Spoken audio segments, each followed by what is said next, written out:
എല്ലാവർക്കും നമസ്കാരം. നമ്മുടെ ഗോകർണയിലെ രണ്ടാമത്തെ വീഡിയോയിലേക്ക് എല്ലാവർക്കും സ്വാഗതം. അപ്പോൾ ഞാൻ കഴിഞ്ഞ വീഡിയോയിൽ പറഞ്ഞു നിർത്തിയെന്ന് വെച്ച് കഴിഞ്ഞാൽ മഴ ആയതുകൊണ്ട് തന്നെ നടക്കുമെന്ന് അറിയത്തില്ല, പക്ഷെ നടന്നാൽ വീഡിയോയിൽ കാണിച്ചു തരാമെന്ന് വിചാരിച്ചിട്ടാണ് കഴിഞ്ഞ എപ്പിസോഡ് അങ്ങനെ ക്ലോസ് ചെയ്തത്. അപ്പോൾ എന്തായാലും മഴയില്ല, അപ്പം പരിപാടി നടക്കുമെന്നുള്ളത് നോക്കാം. അപ്പോൾ പരിപാടി എന്താണെന്ന് വെച്ച് കഴിഞ്ഞാൽ നമുക്ക് ബീച്ചിൽ ട്രക്ക് ചെയ്യാൻ പറ്റുന്നൊരു ഓപ്ഷൻ നമുക്ക് ഗോകർണയിലുണ്ട്. കാരണം എന്ന് വെച്ച് കഴിഞ്ഞാൽ ഞാൻ കഴിഞ്ഞ വീഡിയോയിൽ കാണിച്ചിരുന്ന ആ ഒരു അമ്പലവും മലയായിട്ട് നിൽക്കുന്ന സംഭവം അതാണ്. അപ്പം ഈ ഒരു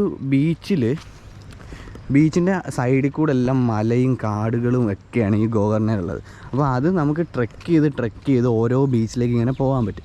അപ്പോൾ ആ ഒരു സംഭവം നമുക്ക് ഗോകർണയിൽ ചെയ്യാനായിട്ട് നമുക്ക് വേറെ ഗൈഡിൻ്റെ ആവശ്യമൊന്നും ഇല്ലയെന്നൊക്കെയാണ് ഞാൻ അറിഞ്ഞത്. എൻ്റെ കയ്യിൽ ഇപ്പോൾ ഒരു മാപ്പും കിട്ടിയിട്ടുണ്ട് ട്രക്ക് ചെയ്യാനുള്ളത്. അപ്പോൾ ആ ഒരു ട്രക്ക് സ്റ്റാർട്ട് ചെയ്യുന്നത് ഈ ഒരു മെയിൻ ബീച്ചിൻ്റെ അപ്പുറത്തെ സൈഡിലുള്ള കുട്ട്ല ബീച്ച് എന്ന് പറഞ്ഞിട്ട് ബീച്ചുണ്ട്. ആ ബീച്ചിൽ നിന്നാണ് സ്റ്റാർട്ട് ചെയ്യുന്നത്. അവിടുന്ന് പിന്നെ ഓം ബീച്ച് എന്നൊരു ബീച്ചുണ്ട്, അവിടെ നിന്നും സ്റ്റാർട്ട് ചെയ്യാമെന്നാണ് കേട്ടിട്ടുള്ളത്. അപ്പോൾ നമ്മളെന്തായാലും കുട്ട്ല ബീച്ചിൽ നിന്നാണ് സ്റ്റാർട്ട് ചെയ്യുന്നത്. ഞാനിപ്പോൾ അങ്ങോട്ട് പോകുന്ന വഴിയിലാണ്. അപ്പോൾ ഞാനെന്തായാലും കുട്ട്ല ബീച്ചിൽ എത്തിയിട്ട് നിങ്ങൾക്ക് ബാക്കി ഡീറ്റെയിൽസ് പറഞ്ഞുതരാം.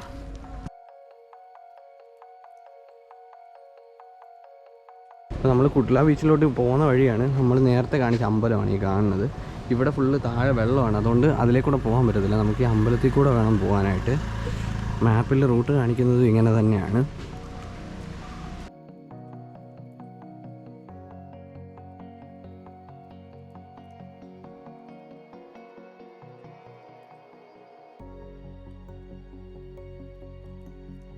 നമ്മുടെ അമ്പലത്തിൻ്റെ ഫ്രണ്ടിൽ നിന്ന് വേറൊരു ചെറിയ വഴിയുണ്ട്, സ്റ്റെപ്പാണ്, ഫുള്ള് സ്റ്റെപ്പ് കയറിയിട്ടാണ് പോകേണ്ടത്. ഇതിപ്പോൾ കുട്ട്ല ബീച്ചിൽ നിന്ന് ട്രക്കിങ് സ്റ്റാർട്ട് ചെയ്യുമെന്ന് പറഞ്ഞിട്ട് നമ്മൾ ഗോകർണ ബീച്ചിൽ നിന്ന് തന്നെ മെയിൻ ബീച്ചിൽ നിന്ന് തന്നെ ട്രക്കിങ് സ്റ്റാർട്ട് ചെയ്ത പോലെ ആയി. നല്ല പൊക്കത്തിലുള്ള സ്റ്റെപ്പാണിത്. നമ്മളെ സ്റ്റെപ്പ് കയറി മുകളിൽ എത്തിയപ്പോൾ ഉള്ള വ്യൂ ആണിത്. ഇവിടെ ഒരു ചെറിയ അമ്പലം പോലെ ഉണ്ട്. താഴെ നിന്ന് വരുന്ന പിള്ളേരൊക്കെ നമ്മൾ ആ ഫുഡ് കഴിക്കാൻ കയറി അവിടുന്ന് പരിചയപ്പെട്ട പിള്ളേരാണ്. അവർ മലപ്പുറം കോഴിക്കോട് സൈഡൊക്കെ ഉള്ളവരാണ്. അപ്പോൾ അവർ എൻ്റെ കൂട്ടത്തിൽ പുറകിൽ വരുന്നുണ്ട്. ആ സ്റ്റെപ്പ് കയറിയപ്പോഴത്തേക്ക് ആകെ ടയേർഡായി. കാരണം ഈയിടെയായിട്ട് നമ്മളിങ്ങനെ നടക്കലോ ഒന്നും ചെയ്യലില്ല. പണ്ട് ട്രിപ്പ് പോകുന്ന സമയത്ത് കണ്ടിന്യൂസ് പോകുന്നതുകൊണ്ട് കുഴപ്പമില്ലായിരുന്നു. ശരിക്കും പറഞ്ഞാൽ വേറൊരു വഴിയുണ്ട്. നമ്മൾ ഒരു മെയിൻ ബീച്ചിൽ നിന്ന് ഫസ്റ്റ് റൈറ്റ് എടുത്തിട്ടാണ് വന്നത്. ഗോകർണ ബസ് സ്റ്റാൻഡിൻ്റെ അവിടെ നിന്ന് വരുമ്പം മഹാബലേശ്വർ അമ്പലത്തിൻ്റെ അവിടെ നിന്ന് ലെഫ്റ്റ് എടുത്ത് പോവുകയാണെങ്കിൽ ഡയറക്റ്റ് റോഡിൽ കൂടെ തന്നെ കുട്ട്ല ബീച്ചിൽ ചെന്ന് ഇറങ്ങാനുള്ള വഴിയുണ്ട്. നമ്മളിതിപ്പോൾ മെയിൻ ബീച്ചിൽ നിന്ന് നടന്നുകൊണ്ടാണ് നമുക്കിങ്ങനെ കയറി വരേണ്ടി വന്നത്. ഇത് തന്നെയാണോ വഴി എന്നറിയാൻ പറ്റില്ല. അപ്പുറത്ത് ഒരാൾക്ക് നടന്നു പോകാൻ പറ്റുന്ന രീതിക്കൊരു വഴി കിടപ്പുണ്ട്. ഇത് കണ്ടോ, ഗൂഗിൾ മാപ്പ് സൂം ചെയ്തപ്പം ഇതിൽ ആൾക്കാർ നടന്നു പോയ വഴിയൊക്കെ കാണിക്കുന്നുണ്ട്. അതായത് റോഡായിട്ടല്ല, ജസ്റ്റ് ഇത്ര സൂം ചെയ്ത് വെച്ച് കഴിഞ്ഞാൽ ഒരു മണ്ണിലിങ്ങനെ വണ്ടിയൊക്കെ ഓടി പോലെ പാടിട്ട് കാണിക്കുന്നുണ്ട്. അത് നമ്മൾ സൂം ചെയ്യണമെങ്കിൽ അതിലേക്കൂടെ ഒരു റോഡും കാണിക്കുന്നുണ്ട്. അപ്പോൾ എന്തായാലും ഇത് തന്നെയാണെന്ന് പറഞ്ഞ് വിശ്വസിച്ച് നമുക്ക് പോകാൻ പറ്റും.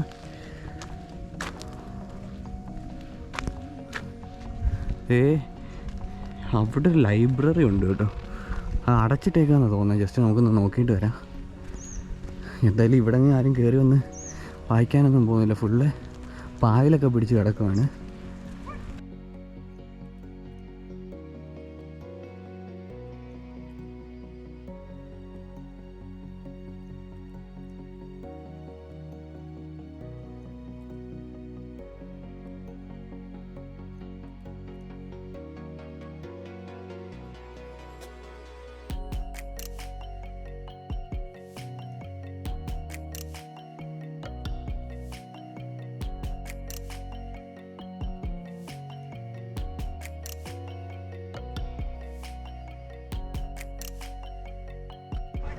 നിങ്ങൾക്ക് ഇപ്പോൾ ഒരു വ്യൂ ഞാൻ കാണിച്ചു തന്നില്ലേ, അത് ശരിക്കും നമ്മുടെ കൂട്ടത്തിലൊന്നും ഉണ്ടായിരുന്നില്ല. ഞാൻ അവരാദ്യം മറ്റേ ആ കോഴിക്കോട് നിന്ന് മലപ്പുറത്തു നിന്ന് വന്ന പിള്ളേരുടെ കൂട്ടത്തിലുള്ളതെന്ന് വിചാരിച്ചതാണ്. പക്ഷെ അവർ രണ്ടുപേരും ഒറ്റയ്ക്കാണ് വന്നത്. അതിലൊരു പയ്യനാണെങ്കിൽ 3 പ്രാവശ്യത്തെ ട്രക്ക് ചെയ്തിട്ടുണ്ടെന്ന് പറഞ്ഞിട്ട് പുള്ളിക്കാരനാണെങ്കിൽ ഇതിൻ്റെ മുകളിൽ വിളിച്ചിട്ട് പോയേ.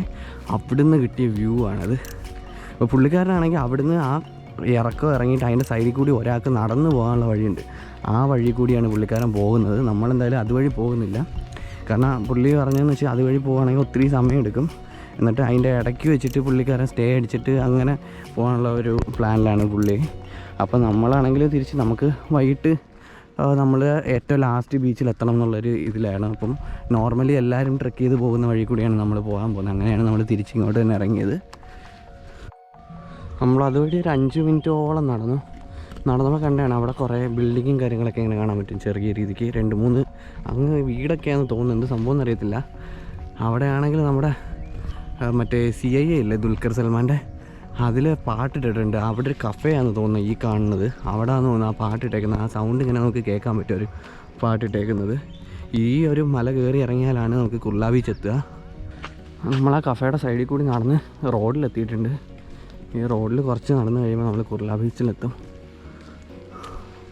അത് പോകുന്ന വഴിയിലൊക്കെ നമുക്കിങ്ങനെ ഓരോ സ്റ്റേ കാര്യങ്ങളൊക്കെ കാണാൻ പറ്റും. അതായത് കോട്ടേജും ഡോർമെട്രിയും കാര്യങ്ങളൊക്കെ.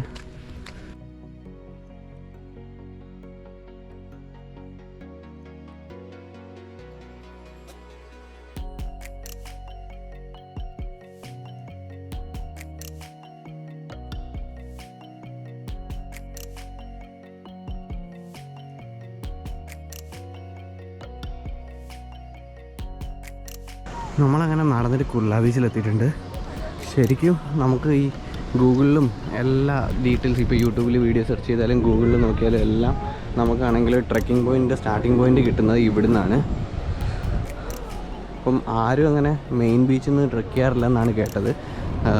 കാരണം അത് മെയിൻ റോഡ് തന്നെ ആണെന്നൊക്കെയാണ് ഞാൻ ഇന്നലെ ഗൂഗിളിൽ കണ്ടത്. പക്ഷേ ശരിക്കും മറ്റേ ചെക്കന്മാർ കാണിച്ചു തന്നതുകൊണ്ട് നമുക്കത് മുതലായി അവിടെ നിന്ന് നടന്നു വന്നത്.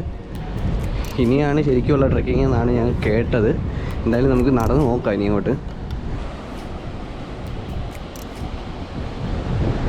ഈ ഒരു മണലുണ്ടല്ലോ, കുറേ നമ്മൾ സാധാരണ ബീച്ചിൽ കാണുന്ന പോലത്തെ ഒരു മണലല്ല, ചെറിയൊരു ഡിഫറൻസ് ഉണ്ട്. അത് ക്യാമറയിൽ അറിയാൻ പറ്റുന്നുണ്ടോ എന്ന് അറിയത്തില്ല. ഇതിനകത്താണെങ്കിൽ കറക്റ്റ് ചെറിയൊരു പായൽ പിടിച്ച പോലെ ഒരു സംഭവമുണ്ട്. അതുപോലെ തന്നെ നമ്മൾ ചവിട്ടുമ്പോൾ ഇങ്ങനെ കുഴിഞ്ഞു പോകുന്നു അങ്ങനത്തെ പരിപാടി ഒന്നുമില്ല.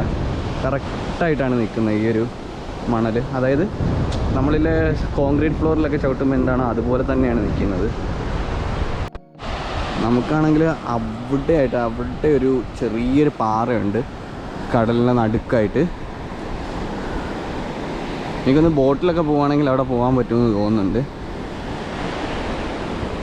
പിന്നെ ഈ സൈഡിലൊക്കെ കുറേ കഫേസും അതുപോലെ ഹോം സ്റ്റേസും കാര്യങ്ങളൊക്കെ ഉണ്ട്. ഞാൻ പറഞ്ഞ ആപ്പിൻ്റെ കേസ് ഇതാണ്. ഇതിനകത്ത് നമുക്ക് കറക്റ്റ് ട്രെക്കിൻ്റെ ഒരു മാപ്പ് കിട്ടുന്നുണ്ട്. അതായത് കുർള ബീച്ചിൽ നിന്ന് പാരഡൈസ് ബീച്ചിലേക്ക് പോകാനുള്ള മാപ്പ് കിട്ടുന്നുണ്ട്.